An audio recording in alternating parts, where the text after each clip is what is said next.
Hello. Sorry to bother you. Can I ask you a slightly odd question? Yeah, sure.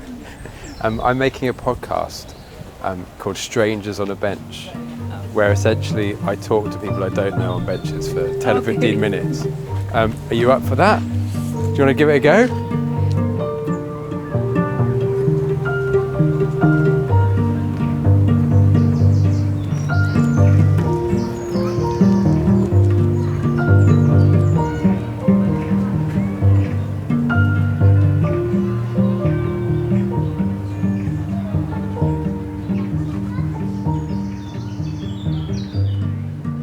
Okay, look, it's official now.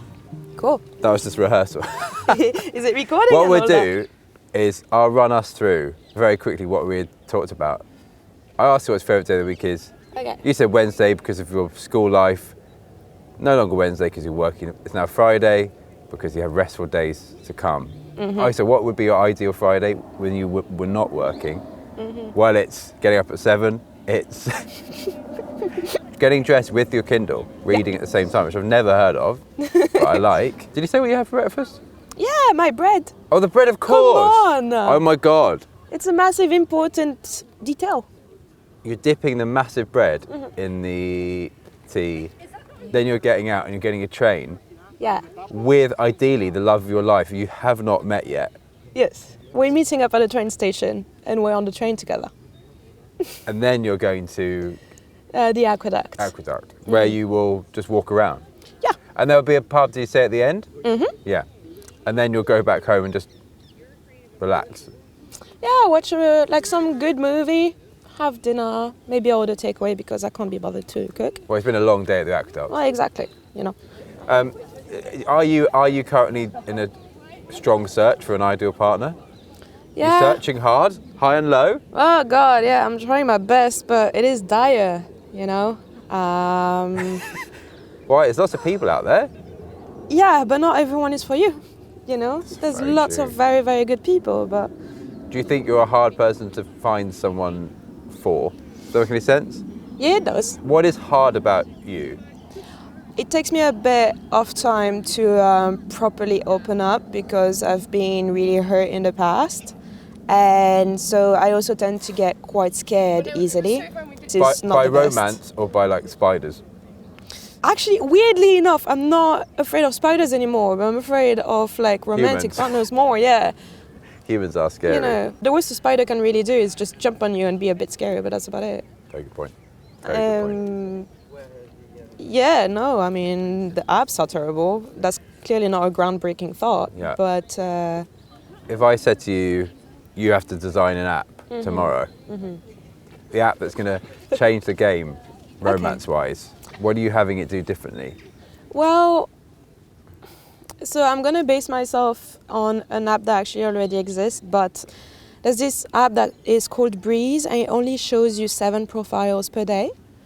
And I find that concept to be really good because it forces you to not be like at the market, you know, where you see 1,000 people and then you're like, hey, I can find better. Like that whole mindset, which is really toxic. But the problem is that it is an app at the end of the day. The best is always to meet people in person. So true. Because like So how are we meeting people in person? you can go to events. That's it? Yeah. And do you go to events? Yeah, I'd like to. I need to go. What happens at this kind of event? I think you just show up and because you know that everyone is single, it's like, oh, you can go up to people and not be afraid of Yeah, rejection too much. yeah. How do you cope with rejection? Me? Yeah, Oh, I'm chill. that's good. Yeah. So that's not what you fear. No, I'm afraid of like, I mean, there's lots of things, but I don't know, I'm afraid of like getting hurt again, you know? I mean, I've been single for around 2 years now, and my ex was the absolute worst, and No. Not just the worst, the absolute worst. yeah, I mean, I've had to go to the police recently about Oh, well, him, that's so- quite bad. That is yeah. quite bad. yeah, Oh, God. like that type of bad, That's yeah. absolutely, yeah. Yeah, exactly. Okay, so that was 2 years ago, but it's still with you. It's much less now, thanks to therapy and just focusing on myself and my friends. But yeah, it's still very much there, and it actually incredibly annoys me because I'm realizing that it does impact me even at work, for example. I have male coworkers that are around my age. And as one of them, he's the sweetest guy, but he tends to be very much in his head and like he's not very bubbly because he's just how he is, and that's perfectly fine. But my ex used to be like that, and I've realized that sometimes I feel uncomfortable around him because of that reason. So I'm working on that. These types of things impact you in very insidious ways that you don't realize until you're in the environment that is going to trigger you. And it's quite infuriating once you're out of it.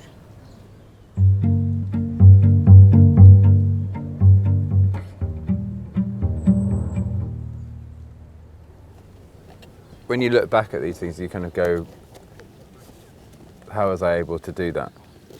Like, how was I able to be in that relationship? Yeah. Yeah, I mean, that's a massive question that not many people actually feel like they can ask. But I'm someone that processes things by trying to make sense of them in a very rational way. And the first thing was that I was quite young. I was 20, 21.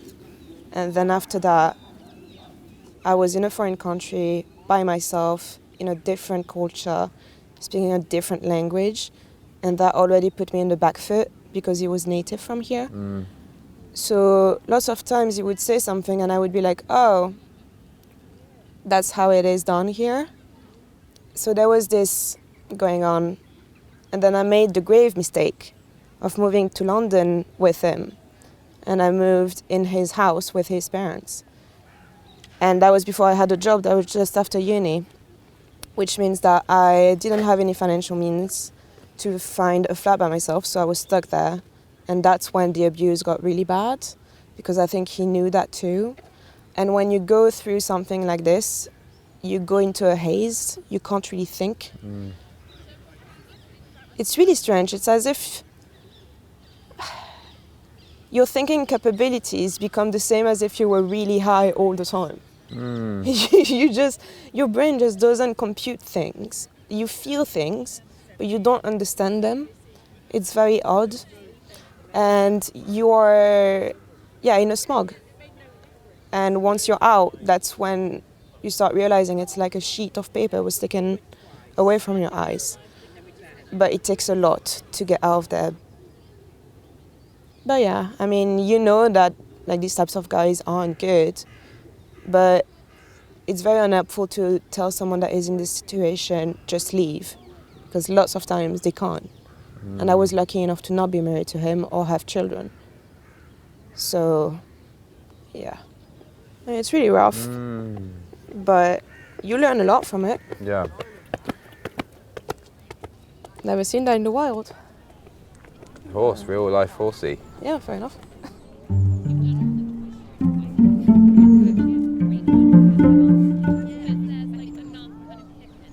At what point did the smog lift for you? What brought you kind of into the clear?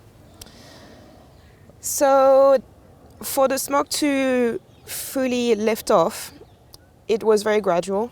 So even now on some things I still have doubts about what happened. But progressively with time it's less and less, and of course therapy. But there were a few instances where something happened and it took me aback. For example, I remember going home for my birthday, maybe the first year I was with him. I went back home to France and my parents were there and we were having dinner. And I saw them talk to each other and joke with each other, you know, with little jokes. Yes. But like no one got angry. It was still in good spirit. And then I was like, what is this? That's really weird. And that thought made me realize the environment I grew up in with my parents had become strange to me because of the relationship I was in. And that was the first time I took a step back and I was like, oh, there's something wrong. And then when when I was back in France, that was a week before my birthday, and I went back to the UK for my actual birthday. And he had bought me a really, really nice bouquet of flowers. It was gorgeous. But I had just come back from work, so I was a little bit tired. I was still, all dressed up, just wanted to wash my hands and stuff. But he was really excited, so he told me, come up to the room, let me show you what I got for you. So I said, yeah. And I saw the flowers, and I was like, oh, thank you, that's really, really nice. I appreciate it very much. And then I said, I'm just going to go wash my hands now and get dressed into something more comfortable. And he didn't like that because I didn't appreciate it for long enough. And that started a whole very explosive reaction from him. He punched the wall, he made a hole in the wall, and he threw the flowers on the ground. He pushed me, and then I ended up hiding in the bathroom. And I had locked it, and he broke the lock to get in and get to me. And the next day I woke up with a black eye, and that was my first black eye that I can remember. And he just looked at me and he was like, so what are we gonna do? And my reaction was, oh, that's fine. We're just going to go to this makeup shop and get color corrector so I can hide it. And yeah, but I stayed with him for another year and a half. After that? Yep. Wow. No idea. I think the stat is that on average it takes around 8 times for the woman to leave the relationship. But, and this isn't new, everyone that would listen to the podcast would know that. The women that go through these types of things, they always say, yeah, but he's not always like that. But also, when he's good, you just forget about everything else because you're in that smog. It's very perverse, pervasive, very strange.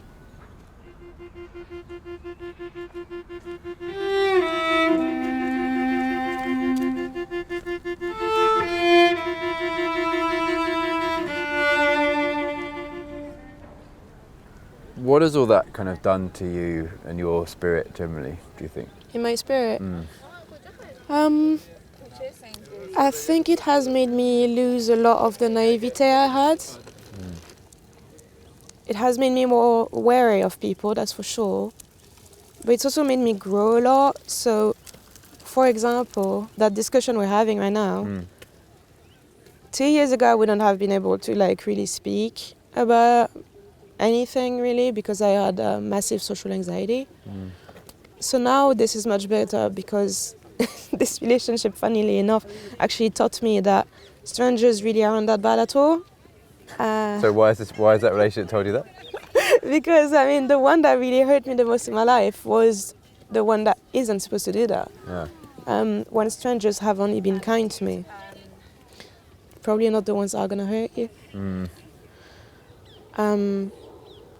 I think it has definitely made me more happy and realize that life can be much worse. You can die tomorrow. So, it's good to take a step back and just enjoy what you have in the moment. If you could if someone was listening and they could recognise from what you're saying about your relationship, something about their relationship, what would you say to them? Is it ever as simple as the first time this thing happens, you just leave? Is it ever as simple? I'm guessing it's not, right? In the ideal world, yes, but it's really not simple like that. I think I would tell someone that is going through that just honestly to hang in there, to be patient with themselves and to be kind to themselves and to forgive themselves. And that someone that loves you would never treat you like that. And if someone thinks that they're going through something like that, what worked for me to realize that it was an abusive relationship was to look at the couples around me. How do they talk to each other? Do they get angry immediately when something happens? Are they passive-aggressive? Most of the time it's no. It takes a lot of time. It's just a matter of realizing things.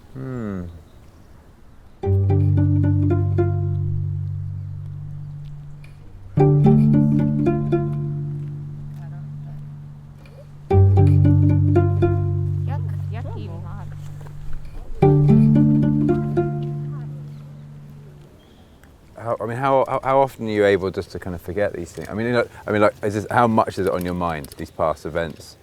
Can you kind of put it to one side, or is it? One conversation I had with my therapist is that these things will always be there. What's important is that you think about them less and less. So at first, I would just think about it all the time. I would dream about it, I would wake up, think about it, and then dream about it again. And with time, I've been able to just think about other things, you know. So like today, for example, here is somewhere where we would go a lot.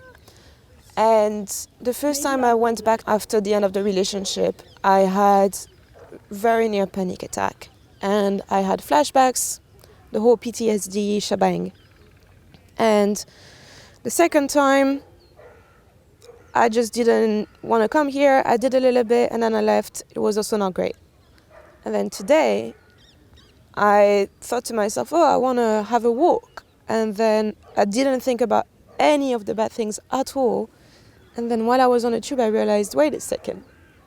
This is like my first time just okay, you know, I'm not thinking about that stupid man. This is new.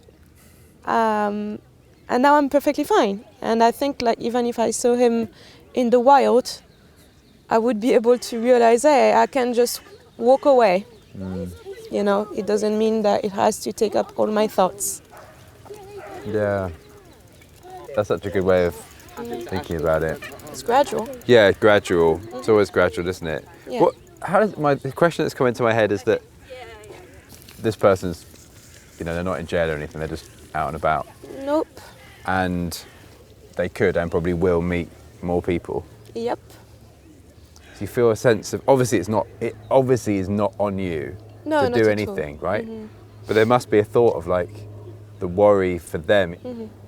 Is that at all a thing you think about? Yeah. No, that's a really good question that, again, very few people dare to ask. Even though I think it's good to ask this question so that people understand these relationships a little bit better.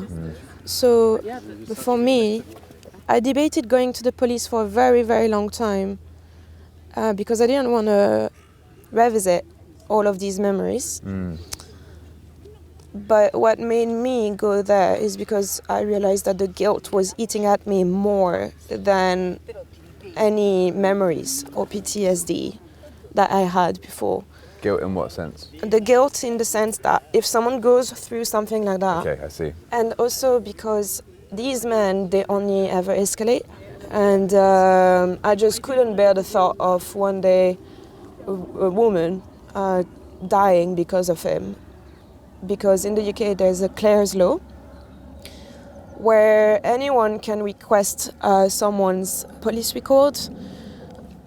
And so I was thinking, if I don't go to the police, there won't be a record on him. And no one can see what he's done before. See, yeah. So yeah, I went to the police for that very reason. But it's not easy at all. It's very difficult.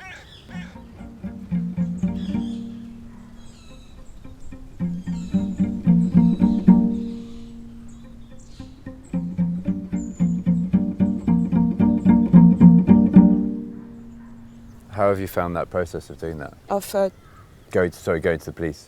honestly, I had a really good experience. Yeah, I went in person.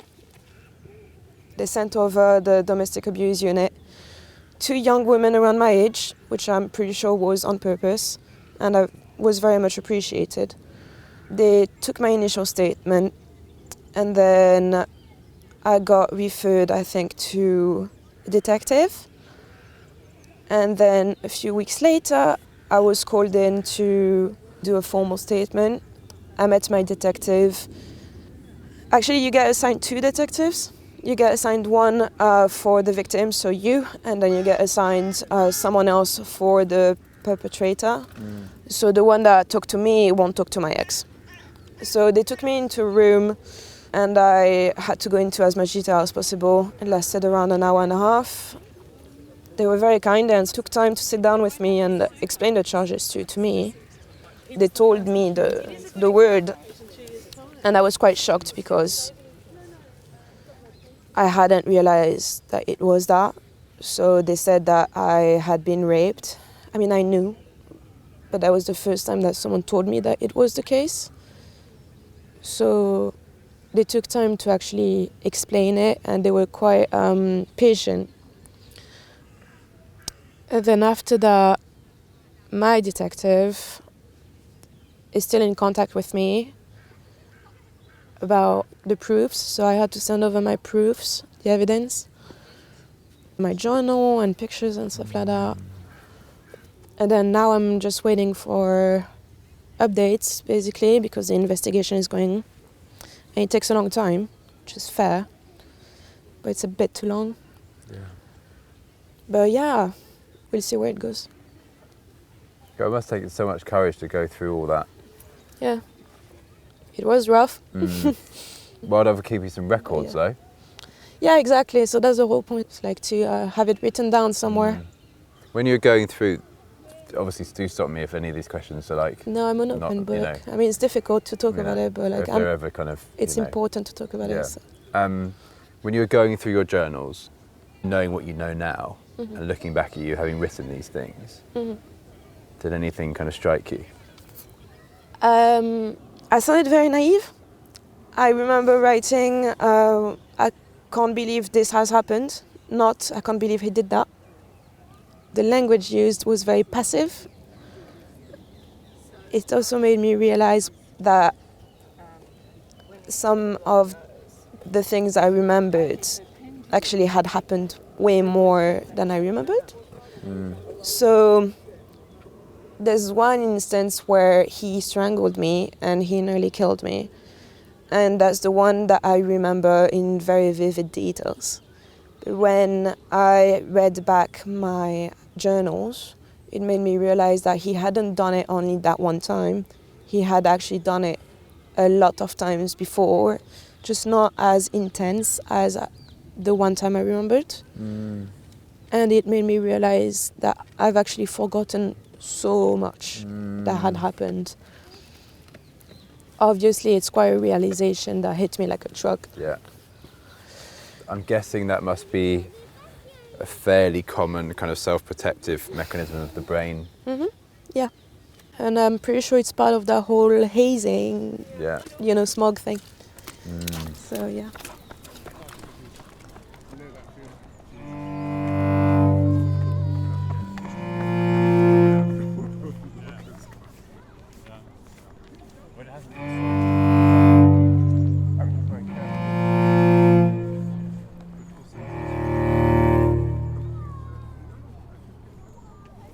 Do you feel like you mentioned a couple of times, you said some people are scared of asking some of these questions.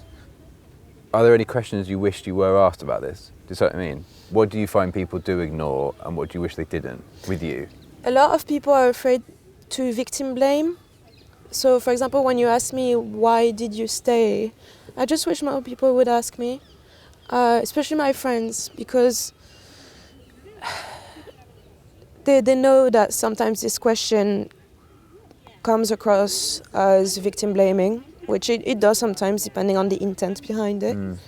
But lots of people tend to see women that go through something like that as stupid and clueless.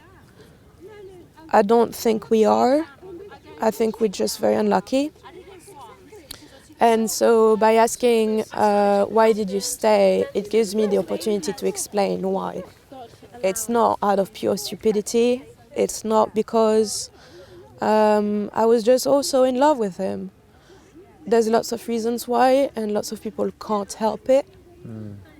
And it takes empathy to understand that. Completely. Yeah. I mean, also, I think people forget that Some kind of like silver spoon.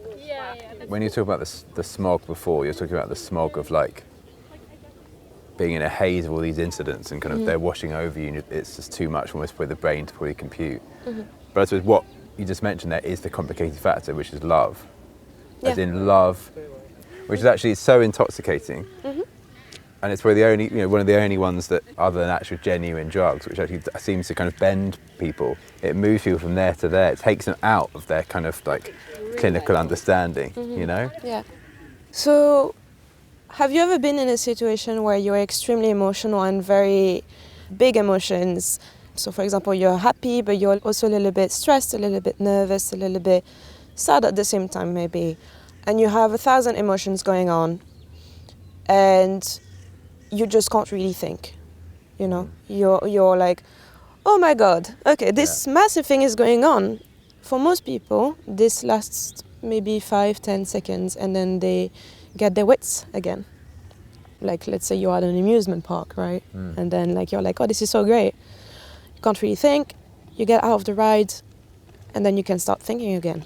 When you're in these relationships, this state of mind is constant. You have the love going on, you also have fear, you have panic, you have anger, you have happiness, all at the same time. You are stuck in this state of mind, just floating around. And it's all such a big mess. What do you do when you can't really think? You tend to freeze until you can untangle the situation. And that's when you have to take a step back and let yourself untangle it. That's what is difficult for people to do, to make themselves move away from that situation, to be able to untangle it.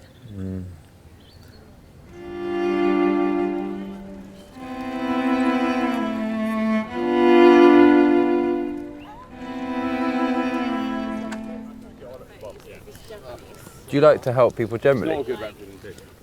Yeah, I would say so. That's kind of what I do in my job. But yeah, going out of that relationship made me realize that I want to help people if I can. I want to do good in life, basically, because I think I've seen such bad things. Yeah. Obviously, I've talked to hundreds of people. You know, you're not the first one to. I mean, what I mean, who I've talked to have suffered abuse. So many people do. Yeah. Tragically, it's just horrendously more common than I think people imagine. I think if there's one kind of glimmer of light in some of it, it's like you do gain a kind of the ability to help others, essentially, who have endured the same thing or are enjoying the same thing, or anyone, or actually, is anyone enduring anything painful? Yeah. Do you feel like you've gained that a bit at all, or is that a little bit way off? I would definitely say that I'm more empathetic now than I used to be. Yeah, I think it teaches you different perspectives, and it also teaches you to recognize some of the signs that someone may be struggling. That if you've never struggled in your life, you probably will miss these signs. Yeah.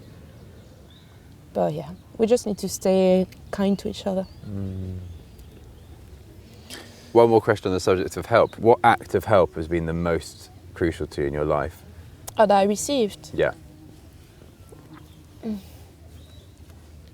I don't really know because I did most of it by myself. But I think it probably was being listened to by my friends without judgment. My good friend is the first person that I talked to after the relationship, and she just sat there and she just listened to me and she said, "I'm really sorry you went through that." And that's it. And she let me talk about it.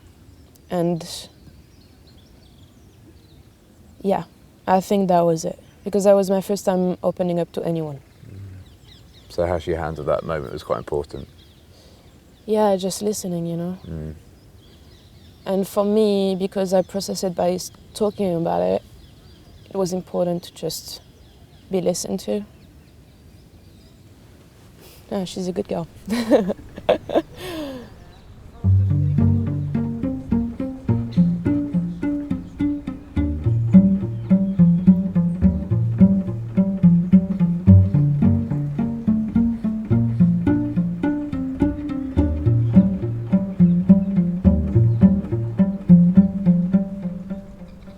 We've done a lot of darkness so far. Yeah. Yeah, sorry about that. No. No apology needed. It's just where things can land. Actually, it started light. Actually, maybe that's it. Maybe it wouldn't have happened without the card messing up. It's all your fault. It's all the card. It's all the card. Because then we would have just been on, you know, toast dipped into the Tea. into your tea. Yeah. Can you think of the last really small, inconsequential thing that gave you great pleasure? Oh my god, yes. There we go. Ah, I know. So I went to Paris last week, and that was only my second time in Paris because I'm not from there. So for me, that was really, really cool, you know? I was like, oh, this is my country, my friends, we can speak French together. It was so weird. I was being really strange because I really miss my country. But anyway, first thing I did, I went to the supermarket and I was in absolute terrific awe. Did you say "or"? Yeah. Did you say, oh, yeah, okay. I was shocked at seeing like the amount of nice stuff that are there. Yeah. I was like, this is Look at really this nice cool. stuff. It's all so nice. And this wine that costs Yeah. €3 rather than. Hey, I got a 15. €9 bottle of wine, and that's. I thought that was beautiful. And I bought maybe 15 boxes of French snacks that I grew up with, Wonderful. and I filled my entire suitcase with that. What's the key French snack that you grew up with? I've got one here. Oh my God! The Pepito. It's Pepito. Pepito from Lu. What? I mean, can you describe Pepito? Yeah, it's a bit like short crust filled in with a very good chocolate filling, and there's chocolate around it. Do you want it? I mean, obviously, I would like to try it. It's not every day you get someone offering your favourite French snack. However, you've only got. I mean, you've surely got a limited amount of Pepito. I told you I got 15 boxes. Yeah, but what if this is the last box? Nah, don't worry. You sure? Yeah. Okay, I'm going to try Yeah, it. please take it. Okay, it looks interesting. Yeah. So what's the difference in the chocolate in the bottom and the chocolate in the middle? We're about to find out. I think the chocolate in the bottom is white chocolate and inside it's dark chocolate. Not sure. What do you think? Okay. good. You see? Very chocolatey. Yep. I'm obsessed. How do you decide when you eat your Pepitos? When my heart feels empty.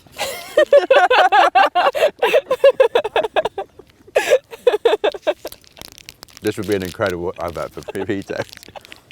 When your heart feels empty. What an honour. This is the first time I've been fed a French snack on a bench. Yeah.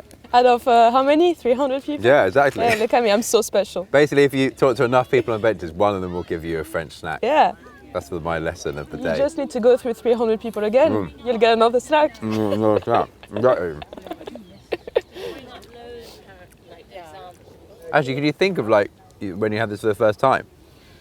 Not for the first time, but I do remember being in the school courtyard. And my school was actually really nice because we had tiny park, but we had trees there. How do you call that in English? An orchid. Orchard. Orchard, yes. And so I remember being underneath one of these trees, hiding away with my friends, and we would With have your these. Pepitos. Yeah, we would have the pepitos. It's a good name. Does it mean anything? I think it's the name of the guy on the box. Oh, there's a guy on the box. Yeah, he Describe has a it. sombrero. Wow. Describe this little guy? I think he's dressed as like the cliche Mexican outfit, you know. They're not very cool. Maybe your future lover's destined to have a sombrero. You know what? Maybe I should go to Mexico. Maybe that's where the guy is hiding, because definitely not in London. Like someone had like tied it up and gone inside to get a coffee, and it was just like screaming. We got into. You're about to describe we actually didn't ever do it. The app you designed. Do you remember? And then we had a massive detour onto some obviously more important stuff. But have you got a vision? Honestly, I've actually got a vision. yeah, okay. Do you want to hear mine? Yeah. But listen, I've just cut off yours. Do you have one though? Nah, it would just be meeting in person. Okay, I think I've got a great one. Okay, do it. As I've said it's great beforehand, so maybe I'm just trying to build it up. Are you And getting maybe nervous it's not now? good. Maybe it's like I'm getting nervous about my great idea. I find that momentum is very important. Mm-hmm. As in, Yeah. you know, really before you actually said anything, you just sound like an idiot. That's the current state I'm in. Right. So I'm okay. I think I'm going to call it something like tonight. Okay. Right? Or it's like, yeah. I'm So skeptical. I'm very skeptical. I'm out. So, okay, let's imagine going home and you're on the train or something, and you're actually like feeling in really buoyant spirits, you know? Okay. And then you're like, well, I want to do something tonight. You know, instead of going on the apps when you're excited and you're like, someone can do 3 Tuesdays from now, and then by then you're like in a different space, in a different mood, in a different momentum, that it can only happen like that night. So you have people who are also ready or wanting to meet someone that night. It feels close to kind of chance, you know, that they would also feel this something, you feel something, and then you meet and you feel a mutual bounce together. Do you see the thinking though? I see the vision. The only thing... Oh no, this can't be a problem. Are you saying there's a problem with it? No, I think it's just more conclusive for short-term relationships, a concept like that. Than No, but long-term. I see why you think that. It's not like I want to have sex tonight feeling. It's like I want to meet someone tonight. Like I'm in the mood for that. Okay, yeah, that's fair enough. I mean, anything that is pro just meeting in person instead of texting forever. You're starting to come around to this great idea. I mean, yeah, but I think there's something called, I think it's like Thursday that does that, but I'm not sure. Thursday, oh yeah, that just, okay. Oh no. Yeah. Surely it can't be my great idea be invented already. Oh, I'm sorry. Soon they're going to invent meeting someone not on the apps, just walking around.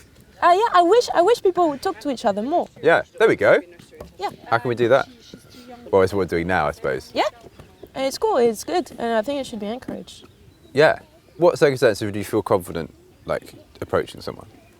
Okay, so the thing I miss the most about friends is their way of life, and by that I mean that I find people talk to each other more. Yeah.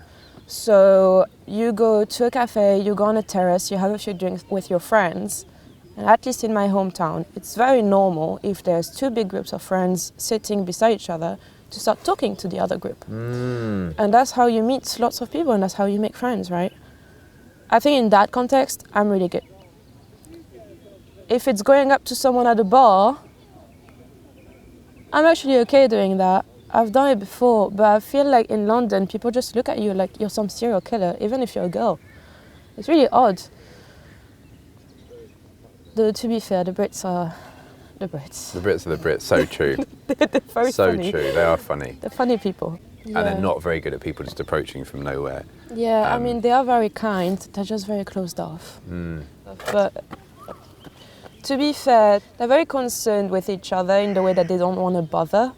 And I think that's also one of the reasons why, at least I think, British men don't come up to women anymore that much. It comes from a place of politeness, maybe a bit of shyness also. Maybe actually where people go wrong, weirdly, is actually like a bar. Yeah. As in, like, it's kind of just like an obvious playground for that. Yeah. It looks so pointed, you know? So I just think it's like we've got to like think about these things a bit, you know? Yeah, be a Like bit kind more of creative with each other. Like all these people are they're just basically us. You know, we have like an immense power as humans. To connect with each Yeah, other. that we actually we do so little of. It's like we're told like these are the places you meet people. So you know, if you want to meet someone, go to a pub or go to a club or Oh my go God, here. yeah. You know. Yeah, I mean, like humans are social creatures, right? Like our thing is that we connect with each other and Yeah. we learn from each other. And there's so many rules nowadays, and it's really annoying. It's so exhausting. Oh my God. I sound like an old woman, but you know what? I'm proud for it.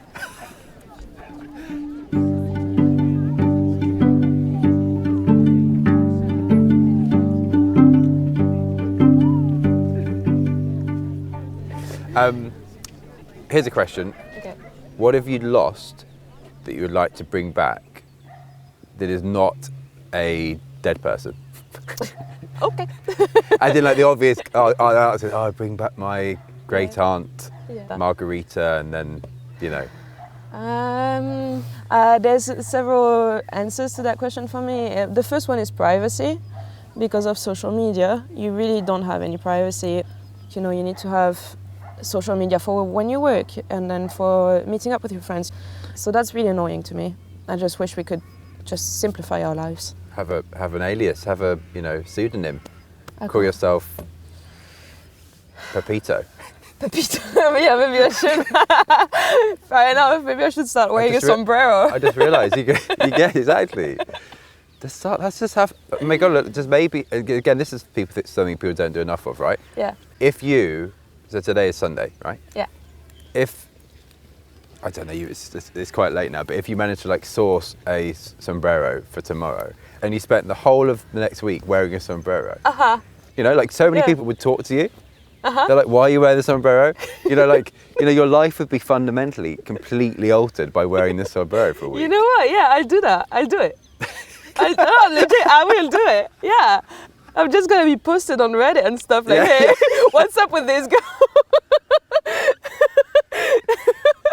It's But hey, a game I'll do it. changer. I always think there's a moment of destiny in everything. Yeah. You know, Pepito is the destiny. The little sombrero boy. Is he a boy? I think he is a This boy, is a yeah. tiny man. Just the littlest man.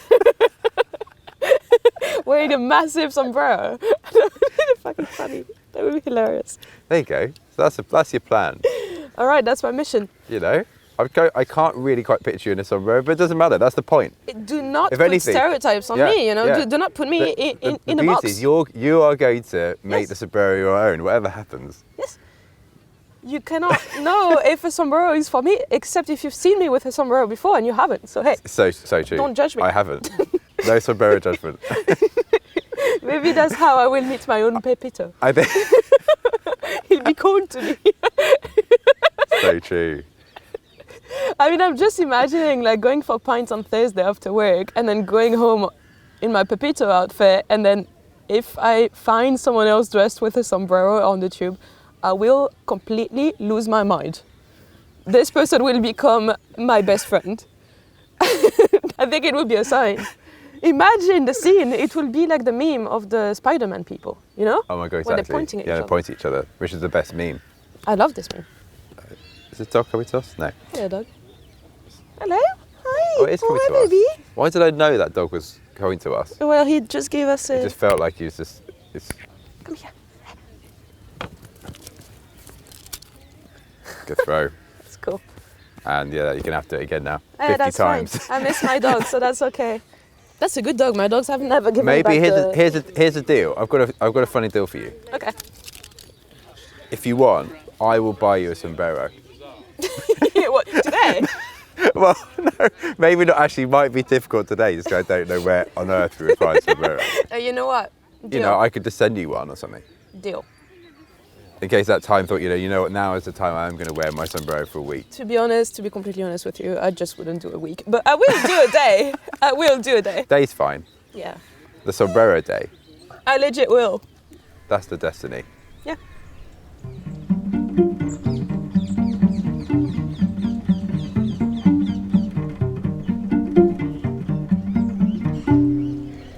What brings you the greatest satisfaction in your life? When I know that the people around me are doing okay, and knowing that I contribute to them being okay. Like being a positive influence to the people around me. Even strangers, just being kind to people. Just trying to make someone's day a little bit better. Yeah, I would say that. I like that. What do you think is invisible about you that you wish more people could see? Oh God. These are not easy questions. They're really good, but they're not easy. That I have more going on than what I show. I think I have a deeper personality than what people can initially see. To be honest, and it's gonna sound so sad, but I only really want to connect with someone and for someone to really know me. And that's about it. So I think that's... Sad. Yeah, It's not sad at all. yeah, it kind of is. Why is right? it sad? Because it implies that I don't have someone like that in my life right now. I mean, that's okay, right? That's absolutely fine. Yeah. You know, to be like truly understood is like insanely rare thing, and a huge achievement to get to that point. It takes also lots of stages to get there, because also it's Yeah. about like the knowing of oneself as well.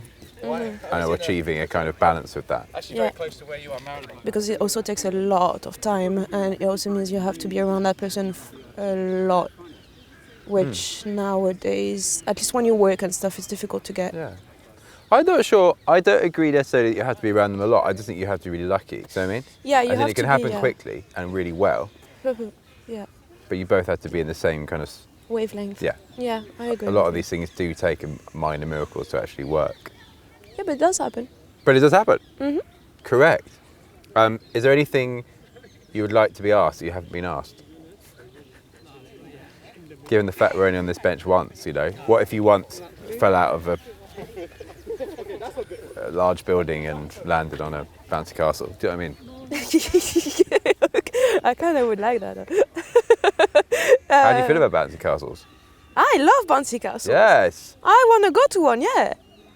We've got to connect more with childlike things. Yeah. When was the last time you felt that you did like a childlike thing? Oh, that was at Christmas. So, like, I love my family, right? But I adore my nephews very much. And I found that I actually prefer to hang out with them when it's family outings. So I sat down for a good 2 hours and I just did Legos with my nephew. Beautiful. And that was so great. I Yeah. had the best time. He got tired of it. I was like, You no, come knackered them back. out. Yeah, I was like, come back. Don't Sounds like leave you need me here. Sounds like you need to do more Lego. No, it's only fun when I do it with them. Oh, really? Yep. My Really? littlest nephew, yes, he makes crazy stories. And he loves to act on them. So while he does the Legos, he tells you about Oh, the that's sweet. whole story. And you have to listen. He makes sure you do. And I think that's the sweetest, cutest thing ever.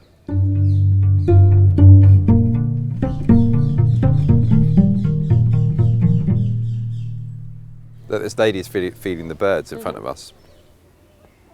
What do you think she's thinking? I think she's trying to get them on her good side because you know that these guys, if they don't like you, they can hold a grudge for I think 15 years. Yeah. So I think she's So she smarter wants. than all of us. She wants a friend. Ah, I think she's just smarter than us. She probably is. Let's say she is. Yeah, because She's smarter than us. you know they can bring you little trinkets and stuff. Yes. That's also come up on the bench, you know. Oh, really? Crows, yeah. Oh, that's really cool. Yeah. What was the last thing that caused you to laugh a lot that would make no sense to anybody else?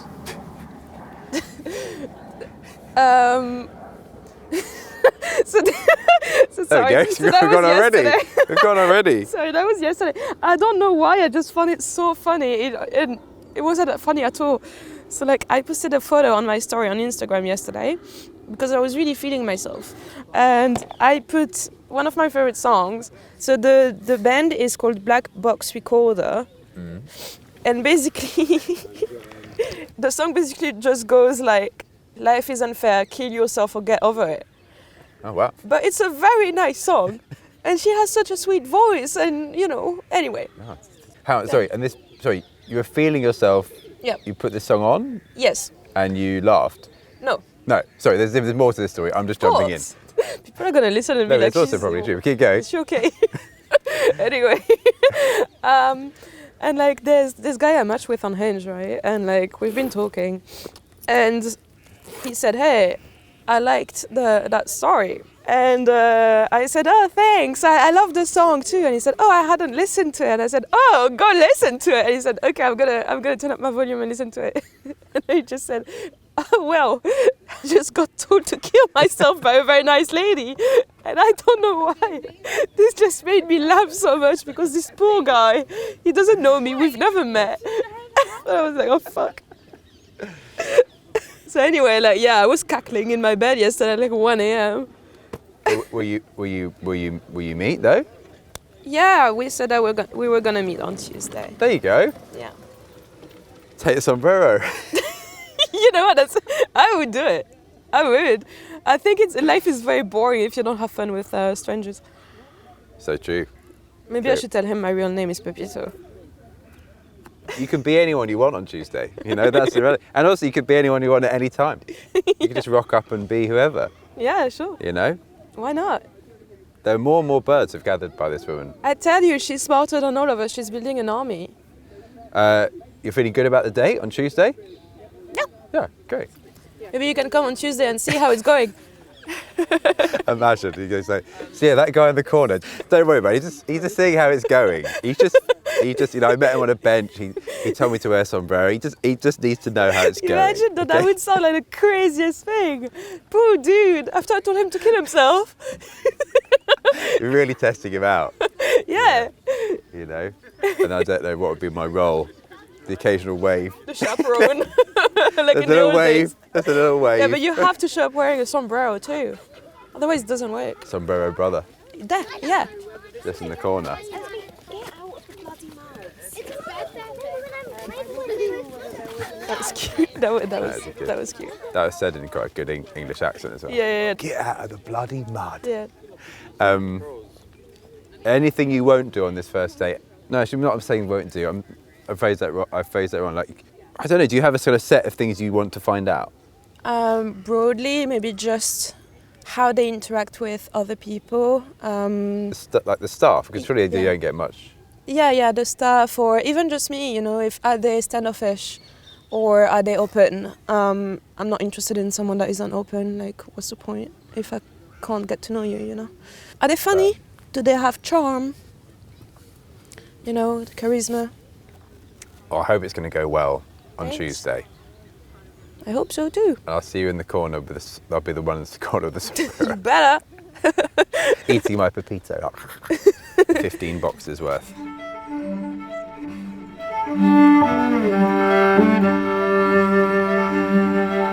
How have you found the experience of talking to a stranger on a bench? I didn't really have any expectation. I think it's cool. I Perfect. think it's a really cool thing to do.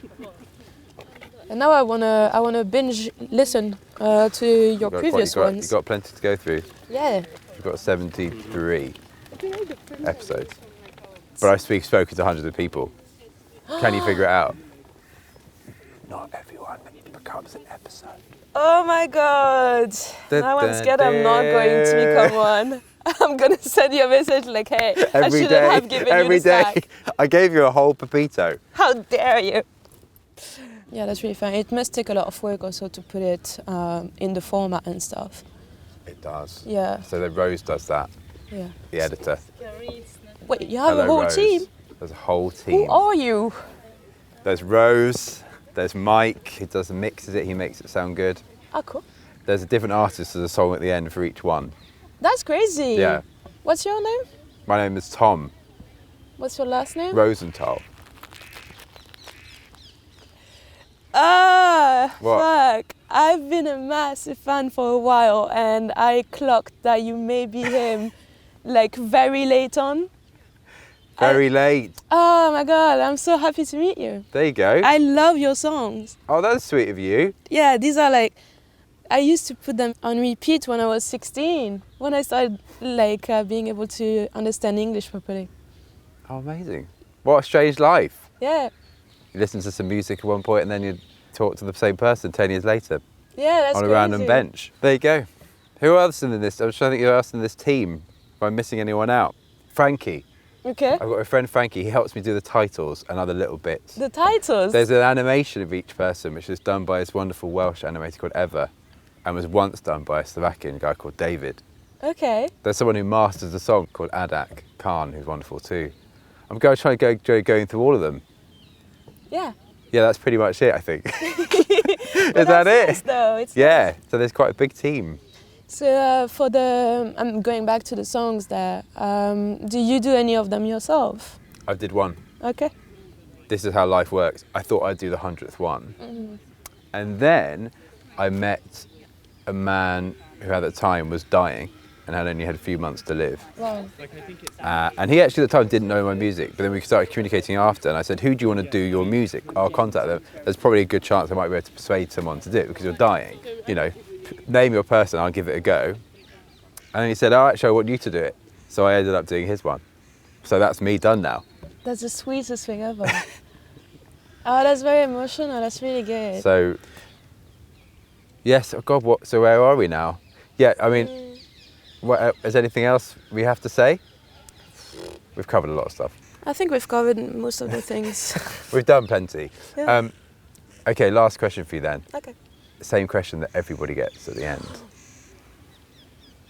What are you going to do next? What, today? Next in life. Either or both fine. Today I'm gonna go home, eat, sleep. And then in life, I want to travel more. I want to get better at sports. And I'm gonna find my person to go on the train with. You're going to find your person to go on that train with. Yeah. With your sombrero. With my sombrero, of course. I will sleep with my sombrero. I will take my shower with my sombrero. I will work out with it until I find my person. And I will send you a picture. And I'll say, this is Pepito.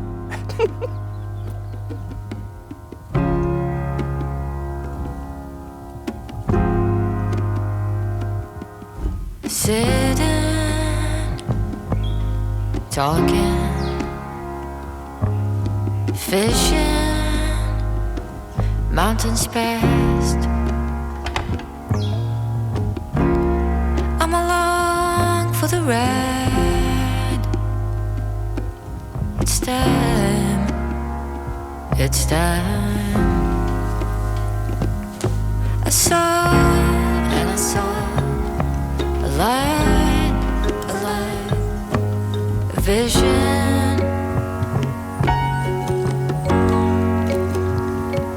I am done with the dark, I can hardly see it.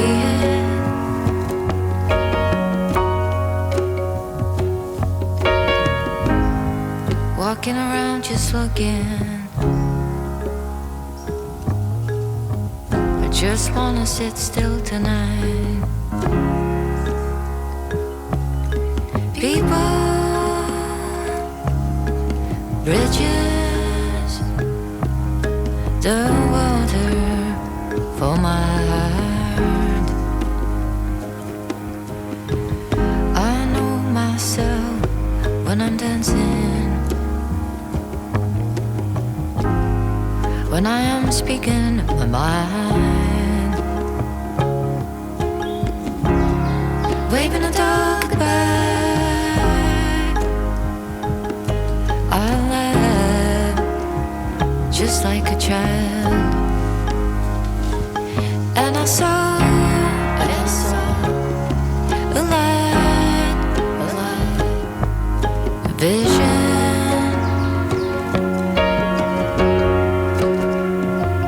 And I walk, I look,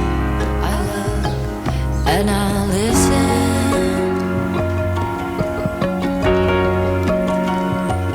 and I saw a light, a vision.